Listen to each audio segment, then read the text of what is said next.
कहानी है रामपुर गांव की, जहां के मर्द महिलाओं को हमेशा नीचा दिखाने की कोशिश में रहते। अरे अभी तक खाना नहीं आया क्या? मुझे एक और शादी करने की जरूरत है। नहीं जी नहीं, ऐसा मत करना, वरना मैं कहाँ जाऊंगी।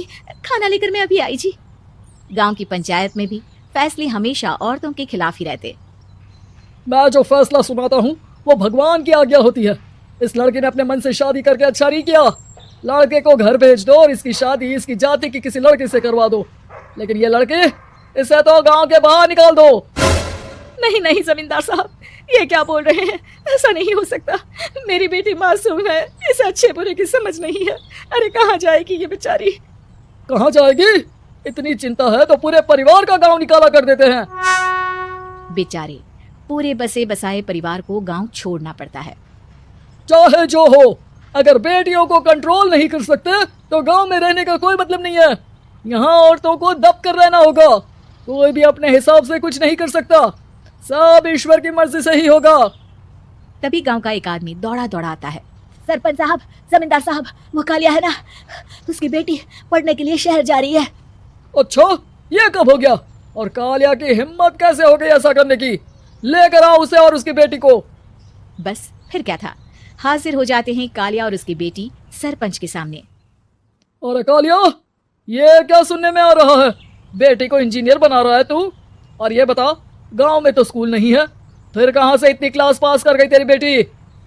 राधा, जो कि कालिया की बेटी है, उसे लगता है कि सरपंच उसकी तारीफ कर रहे हैं। सरपंच जी, मैंने ऑनलाइन पढ़ाई की है, डिस्टेंस लर्निंग से। सभी में मैंने अच्छे नंबर पाए हैं, जिसे देखते हुए शहर की इंजीनियरिंग कॉलेज में मुझे स्कॉलरशिप मिली है। वाह जी वाह, क्या होती है ये? पहले तो ये बताओ, फिर आगे की बात करते हैं। पूरा गांव राधा की बात सुन रहा था और राधा बोलती जा रही थी।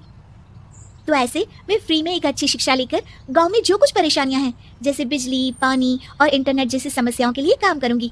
मैं गांव को शहर से जोड़ने के लिए पुल का निर्माण करवाने का प्रस्ताव रखूंगी। मुझे पूरी उम्मीद है कि जल्द ही हमारा गांव भी तरक्की की राह पर चल पड़ेगा। राधा की बात सुनकर सारे गांव वाले ताली बजाने लगते हैं।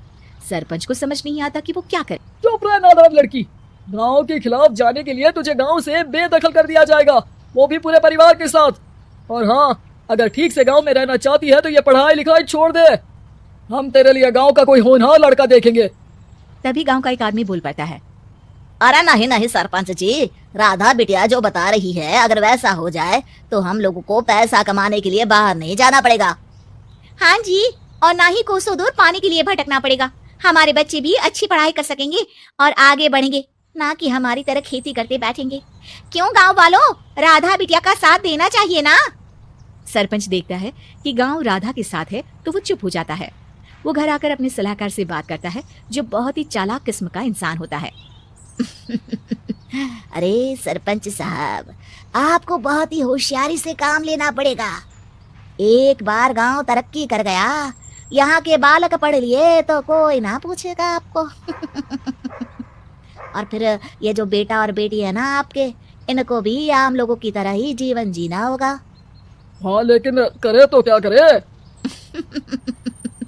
वो ना आप मुझ पर छोड़ दीजिए, बस मैं जैसा बोलूं करते जाइए। अगले रोज सुबह जब गांव वाले सोकर उठते हैं तो राधा के घर के बाहर और साथ ही वो लोग जिन्होंने राधा का सपोर्ट किया था, उनके घर के आगे लाल रंग से कल आऊंगी लिखा होता है। कल आऊंगी, ये क्या होता है? अरे यह तो खून से लिखा है, लगता है कोई भूत प्रेत या चुड़ैल का साया है। चलो सरपंच जी के पास चलते हैं। सभी सरपंच के पास जाकर उसे सारी बात बताते हैं। अरे ये तो बड़ी मुश्किल की बात है। चलो, मैं एक बाबा को जानता हूँ, उन्हें बुला लेता हूँ। सरपंच बाबा को लेकर गांव के घर के बाहर जाता है। ओहो, तो ये वो चुड़ैल है जो उन लोगों को निशाना बनाते हैं जो गांव को बदलने का सपना देखते हैं। वो गांव को ऐसे ही संपन्न देखना चाहती है, वो नहीं चाहती कि कोई बाहरी यहाँ का कायाकल्प करे। क्या तुम लोगों में से किसी ने गांव को बदलने की सोच रखी है? तभी राधा की माँ रोते रोते आती है। मेरी राधा घर से गायब हो गई है। अरे कोई तो बचाओ, मेरी बच्ची कहाँ गई? ले गई वो चुड़ैल, तेरी बच्ची को ले गई। अब वो उसे श्रापित करके छोड़ेगी, उस पर चुड़ैल का साया हो जाएगा। तभी बुरी सी हालत में राधा भी वहां आ जाती है। उसके बाल चुड़ैल की तरह फैले होते हैं और कपड़ों में खून लगा होता है। सभी राधा को देखकर डर जाते हैं। माँ, पता नहीं मुझे कौन उठा कर ले गया था। अरे दूर दूर हो जा चुड़ैल, अब हम लोग इस गांव में नहीं रुकेंगे। अरे कैसी बातें कर रहे हैं आप? कल तो आप मेरे भरोसे गांव का हुलिया बदलने, अपने बच्चों को पढ़ाने और तरक्की उन्नति की बात कर रहे थे, तो आज क्या हो गया आपको? ये फिर तुम लोगों को बहकाएगी। ये चुड़ैल गांव में आ चुकी है, ऐसे ही ये तुम्हारे घर के बच्चों को भी ले जाएगी। गांव वाले राधा को गांव से बाहर निकाल देते हैं। उसके माँ बाप रोते रहते हैं, लेकिन गांव वाले नहीं मानते। मैं भी अपनी बहन के साथ गांव के बाहर रहूंगा, लेकिन वो पढ़ाई नहीं छोड़ेगी। वहीं सरपंच के घर पर सलाहकार कहता है, देखा, सांप भी मर गया और लाठी भी नहीं टूटी।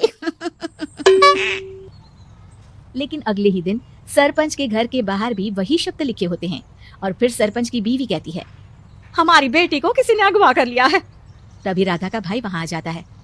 अरे गांव वालों, मैंने सरपंच जी की बेटी को देखा था, वो चुड़ैल उसे उठाकर ले जा रही थी। अरे क्या मजाक कर रहे हो? नहीं नहीं सरपंच जी, आप नहीं जानते, वो चुड़ैल अब आपकी बेटी में आ जाएगी, जैसे राधा के अंदर आ गई थी। तभी सरपंच की बेटी वैसी ही हालत में वहां आती है जैसे राधा आई थी। पापा, पता नहीं कैसे मैं गायब हो गई थी। चुड़ैल, इसके अंदर भी चुड़ैल का साया है, मारो इसे। अरे नहीं नहीं, इसे भी राधा के पास गांव के बाहर ही भेज दो। अरे चुप रहो, मेरी बेटी कहीं नहीं जाएगी और चुड़ैल बुड़ैल कुछ नहीं होता है। अरे कैसे बात कर रहे हो सरपंच जी? आप तो बोल रहे थे कि आपका फैसला भगवान का ज्ञान होता है, तो अपने पर बात आई तो अब आप ऐसे बोल रहे हैं। अरे ना ना ना, आपको अपनी बेटी को त्यागना ही होगा। अरे बुलाओ बाबा को। राधा का भाई बाबा को ले आता है, जिसे अब गांव वालों के डर के कारण सच बोलना पड़ता है। मैं कोई बाबा नहीं हूँ, मैं तो मोची था। ये सलाहकार महोदय ने मुझे कहा था एक्टिंग करने को, वो मुझे पैसे देने वाले हैं। अब मुझे माफ कर दो। गलती हो गई, मुझे माफ कर दो। तभी वहां राधा आ जाती है। देखा सरपंच जी, जब गांव के बच्चे साक्षर होंगे तो आप जैसे लोगों की चालाकी